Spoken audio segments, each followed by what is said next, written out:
Bentar.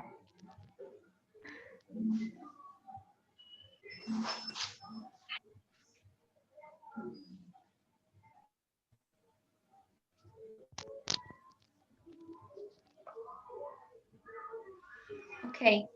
Bismillahirrahmanirrahim. Assalamualaikum warahmatullahi wabarakatuh. Kepada para hadirin, Dewan Juri yang kami hormati, dan segenap panitia yang berbahagia. Kami dari tim PSTI Angkatan 2019, dengan saya sendiri Intan Tresna Lestari, dan dua rekan saya yaitu Novi Herawati dan juga Yesika Nur Amelia Pratiwi. Izinkan kami untuk mempresentasikan hasil penelitian kami yang berjudul Menelaah Kesenjangan Pendidikan Antara Desa dan Kota di Indonesia. Untuk selanjutnya, pemaparan latar belakang akan disampaikan oleh Saudari Yesika. Kepadanya saya persilahkan.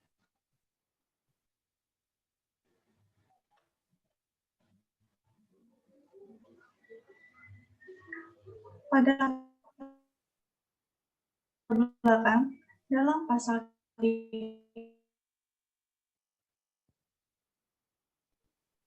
Undang-Undang Dasar Republik Indonesia, pendidikan memegang peranan sangat penting dalam upaya meningkatkan kualitas sumber daya manusia dan kelangsungan hidup suatu bangsa yang baik di masa kini maupun akan datang. Oleh karena itu, peningkatan mutu pendidikan menjadi perhatian utama bagi guru, orang tua, masyarakat, pemerintah, maupun siswa itu sendiri. Mengingat akan pentingnya peran pendidikan, telah banyak usaha yang dilakukan pemerintah dalam meningkatkan mutu pendidikan, di antaranya meningkatkan kualitas guru, perbaikan dan pengembangan kurikulum, serta peningkatan mutu yang terlihat dari hasil belajar murid setelah pembelajaran berlangsung. Namun, kesenjangan pendidikan di kota dan di desa terjadi di Indonesia. Hal tersebut sangat jelas terlihat dari kualitas pembelajaran. Kualitas pembelajaran akan baik jika di sarana dan prasarana yang lengkap, guru yang berkompeten, media pembelajaran yang beragam, dan yang dapat memudahkan siswa mencari informasi sebagai tambahan pengetahuan. Keadaan pembelajaran seperti itu merupakan keadaan pendidikan di kota. Pendidikan di desa dapat dikategorikan kurang memadai, karena segala sesuatu yang mendukung proses pembelajaran sangat minim. Guru hanya mengandalkan lingkungan sebagai media pembelajaran yang membuat siswa kurang tertarik belajar.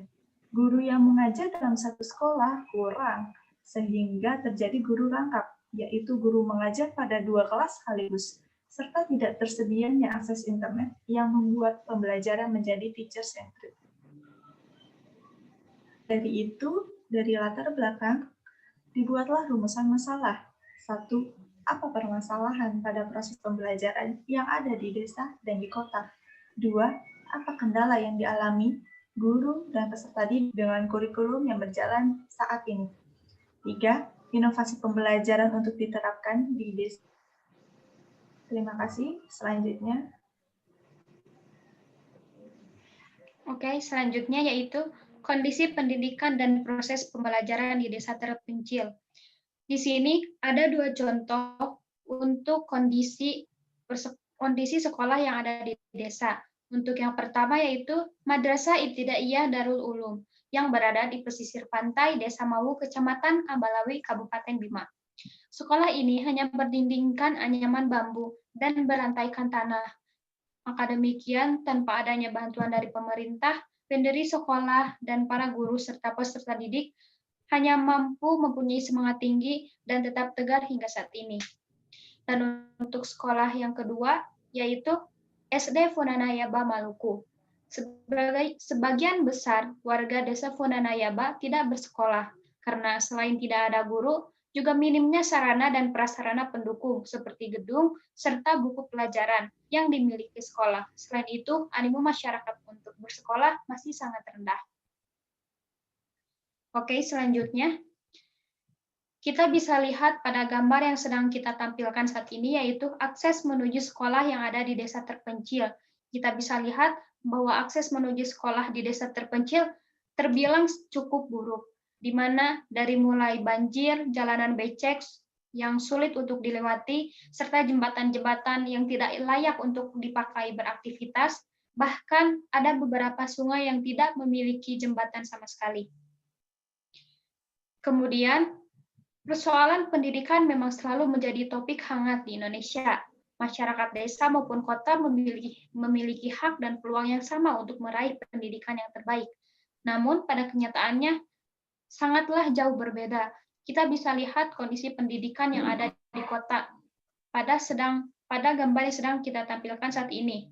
Mereka mempunyai infrastruktur yang sempurna, mempunyai infrastruktur yang terbilang cukup nyaman untuk proses pembelajaran dan fasilitas yang mumpuni untuk abad ke-21 ini dan kondisi kelas yang nyaman untuk proses pembelajaran.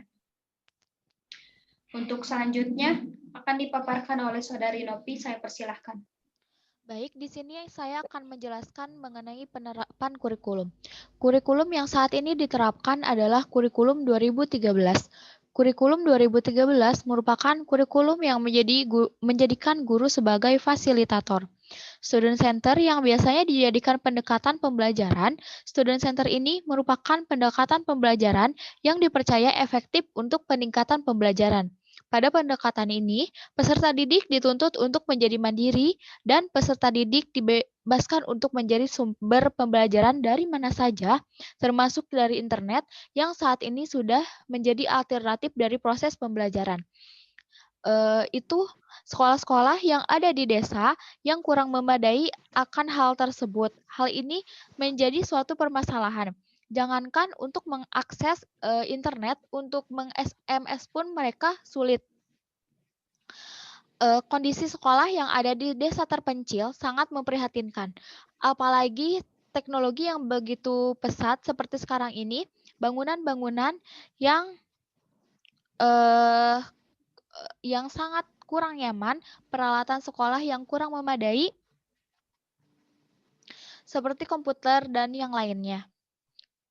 Maka dari itu, perlu adanya solusi yang mampu menunjang proses pembelajaran ke arah yang lebih baik lagi.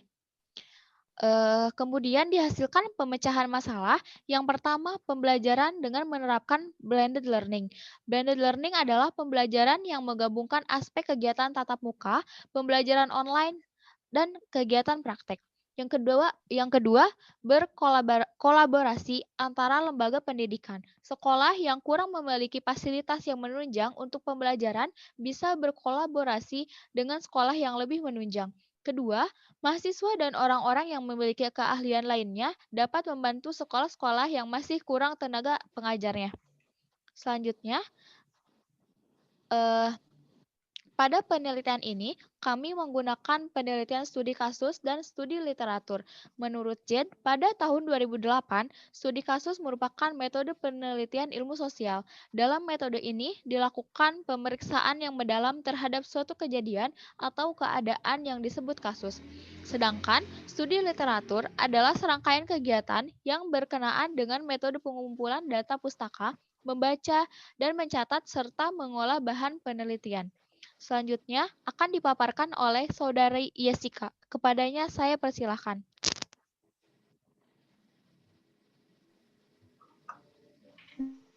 Terima kasih. Dari pemaparan tersebut, dapat kita beri kesimpulan dari semua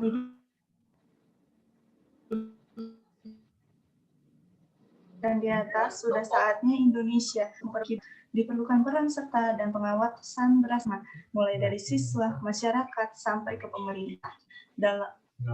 Dalam taraf implementasinya, terdapat berbagai kendala yang menghadangnya, seperti kesenjangan pembelajaran di desa dan di kota. Pembelajaran di desa belum sepenuhnya berjalan dengan baik. Kendala-kendala tersebut sebenarnya yang harus dicari jalan keluarnya, agar terhadap pemerataan pendidikan dapat tercapai. Penambahan inovasi pun dalam pembelajaran seperti blended learning dan kolaborasi akan membangkitkan semangat siswa untuk mengeksplorasi sumber belajar serta bisa mandiri sehingga siswa tidak hanya belajar dari guru saja. Baik, terima kasih. Saya kembalikan. Maka dari itu, demikian presentasi yang dapat kelompok kami sampaikan. Semoga dengan adanya hasil penelitian ini diharapkan dapat lebih membantu sekolah-sekolah yang ada di desa terpencil dan menjadi suara bagi sekolah yang ada di desa untuk menyampaikan aspirasi atau suara kepada pihak yang lebih berwenang. Berikut sedikit ada kutipan dari Franklin D. Roosevelt. Kita tidak selalu bisa membangun masa depan untuk generasi muda, tapi kita dapat membangun generasi muda untuk masa depan. Baik, terima kasih atas perhatiannya. Mohon maaf apabila ada kesalahan. Wassalamualaikum warahmatullahi wabarakatuh.